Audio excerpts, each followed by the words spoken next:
Hello friends, આજે આપણે plus એકાઉન્ટિંગમાં account merge કઈ રીતે કરવા એ આજે જોશું.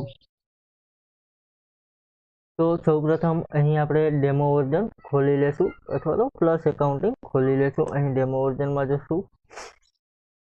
એમાં ફ્રેન્ડ્સ અહીં યુટિલિટી આપેલું છે, એમાં એડવાન્સ યુટિલિટી અહીં છે ફ્રેન્ડ્સ એકાઉન્ટ મર્જ. એન્ટર આપીશું. અહીં તમારે ક્યુ એકાઉન્ટ મર્જ કરવું છે એ એકાઉન્ટની ડિટેલ નાખવાની રહેશે. અહીં તમારે એબીસીડી અને અતિક મર્જ કરવું છે તો અહીં તે મર્જ કરી શકો. ત્યાર પછી ડિલીટ સોર્સ આપેલું છે, તો એ એકાઉન્ટમાં જે ડિલીટ એન્ટ્રી હશે એ બધી ડિલીટ થઈ જશે. એટલે કે એબીસીડીમાં અતિકમાં જે એન્ટ્રી હશે એ ડિલીટ થઈ જશે. યસ કરીશું. અહીં મર્જ ઓપનિંગ બેલેન્સ તો યસ કરીશું. ઓકે કરીશું.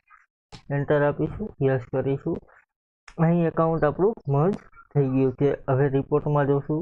Account book, ledger, account ledger, એમાં અતિક.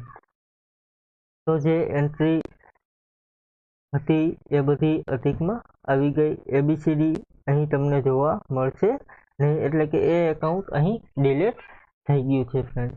આ પ્રમાણે તમે એકાઉન્ટ મર્જ કરી શકો. Thank you. આજે પોઈન્ટ અહીં પૂરો કરીએ. કાલે ફરીથી એક નવો પોઈન્ટ જોશું.